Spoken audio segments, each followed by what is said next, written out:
નમસ્કાર વાલા વિદ્યાર્થીઓ, આપ સૌ દોસ્તોનું વર્લ્ડ ઇનબોક્સ પર હાર્દિક સ્વાગત કરું છું. મિત્રો, કરંટ અફેર્સનો આજે આપણે જે લેક્ચર ભણવાનો છે એ છે લેક્ચર નંબર 184 અને આજના લેક્ચરમાં દોસ્તો ખાસ મહત્વના 3 ટોપિક ઉપર આપણે વાત કરવી છે. દોસ્તો, કરંટ અફેર્સની આપણી જે સફર છે એ આગળ વધી રહી છે અને રોજના ધોરણે આપણે નાના વિડીયો બનાવી રહ્યા છીએ. પરીક્ષાઓ જ્યારે નજીક આવશે ત્યારે આપ સૌ જાણો છો કે હું વધુ લેન્ધી, વધુ મોટા વિડીયોઝ આપ સૌને આપું છું. પણ કરંટ અફેર્સ પાછળ તમારે દરરોજના ધોરણે કલાકો બગાડવાની નથી. એ રોજિંદા પ્રવાહમાં એવો વિષય છે જેનો કોઈ અંત નથી. એટલે પર ડે 15 મિનિટ જેવો, 20 મિનિટ કે મેક્સિમમ અડધી કલાક જેવો સમય તમે ફાળવો એ ખાસ જરૂરી છે. રોજ તમે 10 મિનિટ કરંટ અફેર્સનું રિવિઝન પણ કરતા રહેજો. એટલે કે જે તમે નોટ તૈયાર કરી છે કે જૂની પીડીએફ તમારી પાસે છે મારા લેક્ચર્સની, તો એનું પણ રિવિઝન કરતા રહેજો.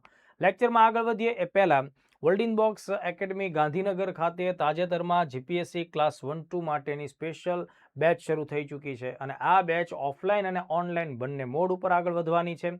ટોટલ 1.5 વર્ષ જેટલો સમય આ બેચમાં લાગવાનો છે. એટલે કે આ બેચ અત્યારે આપણે જૂન જુલાઈ 2026માં શરૂ કરી છે, તો એ આવતા વર્ષે 2027ના ઓગસ્ટ સપ્ટેમ્બર સુધી ચાલવાની છે.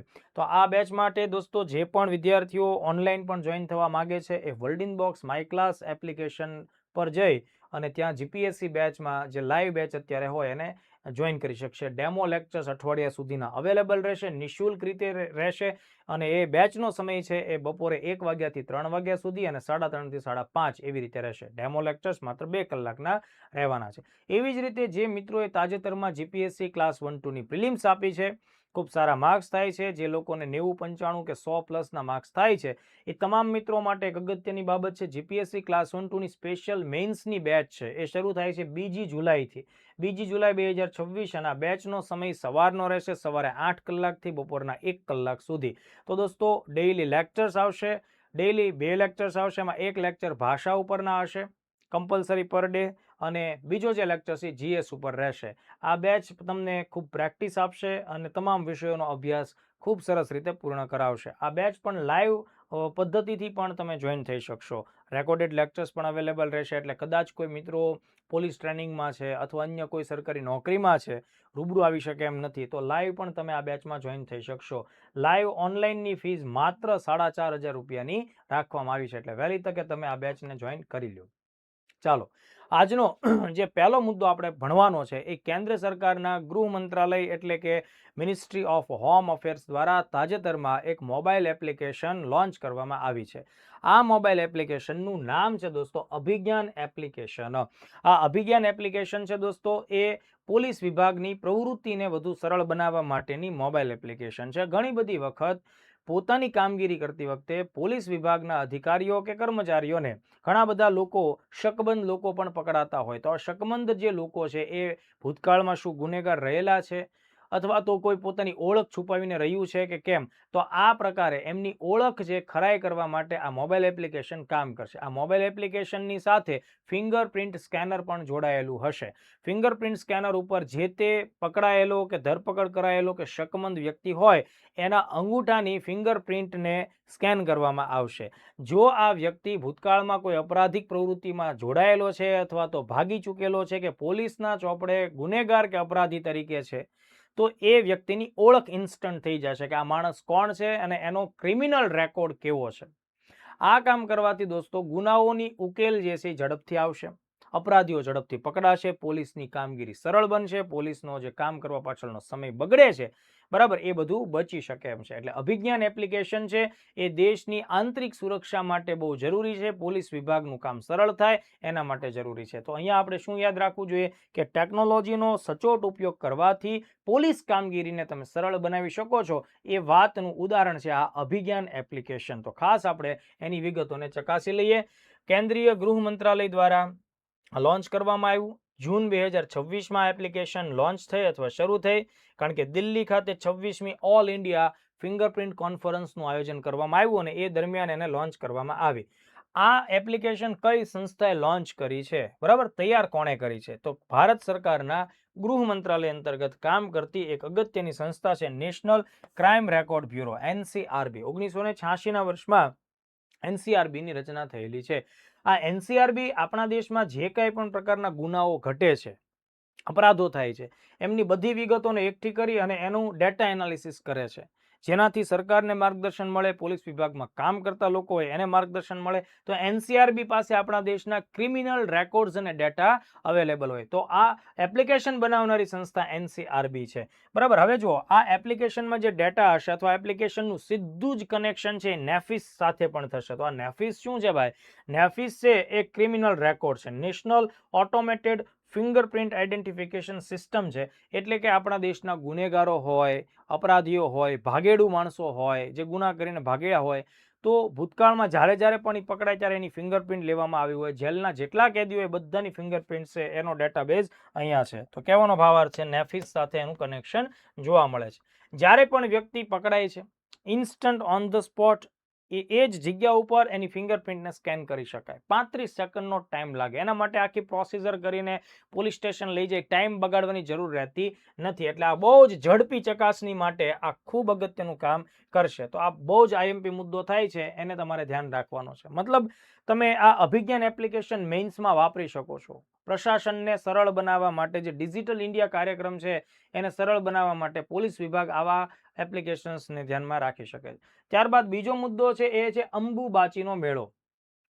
દર વર્ષે અંબુબાચીનો મેળો આયોજિત થાય છે. આ મેળો પૂર્વોત્તર ભારત સાથે સંકળાયેલો છે. પૂર્વોત્તર ભારત એટલે નોર્થ ઈસ્ટ ઇન્ડિયા. આસામ રાજ્યમાં ગુવાહાટી ખાતે આ અંબુબાચી મેળો આયોજિત થાય છે. કારણ કે આસામની અંદર દોસ્તો ગુવાહાટીમાં કામાખ્યા માતાનું મંદિર છે, જે ભારતની 51 શક્તિપીઠો પૈકીનું એક શક્તિપીઠ પણ છે. તો કામાખ્યા માતાજી છે દોસ્તો, તેને આપણે જનની અથવા તો ફળદ્રુપતાના દેવી તરીકે ઓળખીએ છીએ. કામાખ્યા દેવી છે દોસ્તો, એ ખાસ કરીને સ્ત્રીઓના પ્રજનન ક્ષમતાઓને આશીર્વાદ આપે છે. તો એ પ્રકારની માન્યતાઓ સાથે સંકળાયેલા છે. તો દર વર્ષે દોસ્તો જૂન મહિનાના મધ્યમાં કામાખ્યા મંદિરમાં બહુ જ મોટો મેળો અને ઉત્સવ ઉજવવામાં આવે છે. આ આખા મેળાને પૂર્વનો અથવા તો પૂર્વોત્તરનો કુંભ મેળો પણ કહેવામાં આવે છે. 3 દિવસ માટે મંદિર બંધ રહે છે અને ત્યારબાદ ફરીથી મંદિરના દ્વાર ખોલવામાં આવે છે.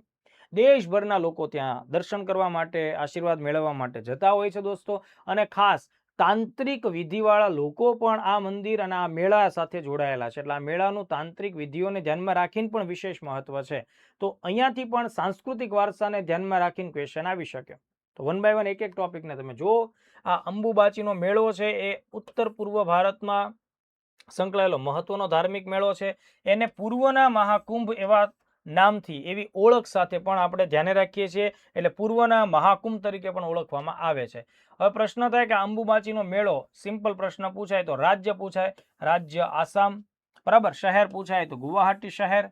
બરાબર. ગુવાહાટી શહેરમાં નીલાંચલ પહાડીઓની અંદર કામાખ્યા માતાનું મંદિર છે, એટલે બ્રહ્મપુત્રા નદીના કિનારે આવે. એટલે કામાખ્યા દેવી મંદિર. આ ત્રણેય એંગલમાંથી પ્રશ્ન આવી શકાય છે.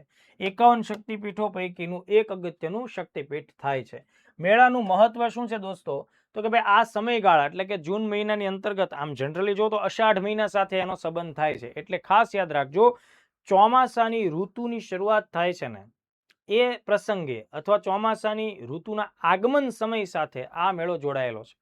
પરીક્ષામાં તમને આવા દ્રષ્ટિકોણથી સવાલ પૂછે કે શિયાળાના આગમન સાથે કે ઉનાળાના આગમન સાથે, ના, કે વસંત ઋતુ સાથે નહીં, ચોમાસાના આગમન સાથે આ મેળાનો સંબંધ છે. તો આ સમયગાળા દરમિયાન માતા કામાખ્યા, કે જેને આપણે પૃથ્વી માતાનું સ્વરૂપ માનીએ છીએ, બરાબર, કામાખ્યા માતાજીને પૃથ્વી માતાનું સ્વરૂપ માનીએ છીએ, એમનો વાર્ષિક માસિક ધર્મનો સમયગાળો અહીંયા આ સમય સાથે જોડાયેલો છે. એટલે એ આખી આ વાત સાથેની માન્યતા છે. એટલે આ મેળો મુખ્યત્વે કઈ વાત સાથે જોડાય છે? સ્ત્રી તત્વ, પ્રજનન ક્ષમતા અને પૃથ્વીના નવસર્જન સાથે સંકળાયેલો ગણી શકાય. એટલે આ ફેક્ટ આપણે યાદ રાખીએ. બરાબર. 3 દિવસ માટે મંદિર બંધ રહે છે, પૂજા પાઠની કામગીરી પણ બંધ રહે છે. આ બધા ફેક્ટ્સ અહીંયા લખ્યા છે, એ પીડીએફ માંથી તમે પાછા રીડ કરજો. એટલે આટલા મુદ્દા ક્લિયર થશે. મુખ્ય પ્રસાદ ખાસ મહત્વનો છે. થોડી વધારે ડિટેલ ને જટિલ પરીક્ષાઓમાં આ લેવલના પ્રશ્નો પણ આવે. તો કામાખ્યા માતાજીનો જે અંબુબાચીનો મેળો છે, એ મેળો મતલબ કે એ આખું કામ 3 દિવસનું પૂરું થાય. લોકો 3 દિવસ ઉપવાસ વગેરે પણ ત્યાં રાખતા હોય. બરાબર. તો અંતે જ્યારે ચોથા દિવસે મંદિરની પાછી શરૂઆત થાય છે ત્યારે પ્રસાદ આપવામાં આવે છે. આ પ્રસાદમાં અંગોદક અને અંગવસ્ત્ર આ પ્રકારના પ્રસાદ મળે છે. અંગોદકનો મતલબ જે ગર્ભગૃહના ઝરણાનું પવિત્ર પાણી, એટલે કે ગર્ભગૃહને જે સાફ કરવામાં આવે, સફાઈ કરવામાં આવે, એનું જે પવિત્ર પાણી છે એને અંગોદક કહેવામાં આવે. અંગવસ્ત્ર એટલે મંદિરની અંદર માતાજીના પ્રતીક સમાન જે પથ્થર હોય ગર્ભગૃહનો, બરાબર, તો એના ઉપર જે માસિક ધર્મના દિવસો દરમિયાન ઢાંકવામાં આવતું જે કપડું છે, વસ્ત્ર છે, એને આપણે અંગવસ્ત્ર કહીએ, એ પણ પ્રસાદ સ્વરૂપે લોકોને આપવામાં આવે, લોકો એની પૂજા કરે. એટલે અંગોદક અને અંગવસ્ત્ર આ પ્રકારના પ્રસાદ અથવા આ પ્રસાદ છે એ આ મેળા સાથે સંકળાયેલા છે, આ મંદિર સાથે સંકળાયેલા છે. અને મેં તમને તાંત્રિક વિધિવાળી જે વાત કીધી છે ખાસ યાદ રાખજો, કારણ કે વિધાનોવાળા પ્રશ્નોમાં આવી વાત સંકળાયેલી રહેશે, બરાબર. એટલે દેશભરમાંથી નાગા સાધુઓ, અઘોરીઓ, તાંત્રિકો પણ આ મેળામાં રસપૂર્વક ભાગ લેતા હોય, એટલે આ ફેક્ટ આપણે ખાસ યાદ રાખીએ. ચાલો, આજની ચર્ચાનો જે લાસ્ટ ટોપિક મારે તમને સમજાવવો છે એ એક અગત્યનું પદ છે જે સરકાર સાથે સંકળાયેલું છે, સરકારના વકીલ તરીકેનું પદ છે, અને એ પદ છે સોલિસિટર જનરલ ઓફ ઇન્ડિયા, બરાબર. તો ભારતના સોલિસિટર જનરલની તાજેતરમાં પુનઃ નિયુક્તિ થઈ છે એમ કહીએ તો પણ ચાલે.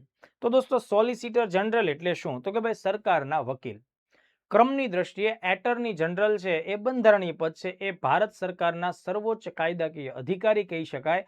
અને એટર્ની જનરલના પદ બાદ બીજા ક્રમના જો સૌથી ઊંચા કાયદાકીય અધિકારી એટલે કે એક પ્રકારે સરકારના વકીલ તમે કહી શકો, તો એ પદ છે સોલિસિટર જનરલ. તો તાજેતરમાં ગુજરાતી વ્યક્તિ એટલે ગુજરાતના જ છે એ છે તુષાર મહેતા. તુષાર મહેતા તાજેતરમાં ભારતના સોલિસિટર જનરલ તરીકે ફરીથી નિમણૂક પામ્યા છે, એટલે કે એની રીઅપોઇન્ટમેન્ટ થઈ છે. જો કે 2019થી એ ભારત સરકારના સોલિસિટર જનરલ તરીકે કામ કરી રહ્યા છે, એટલે આ એમ જોવા જાવ તો એની ત્રીજી અપોઇન્ટમેન્ટ કહી શકાય, બરાબર.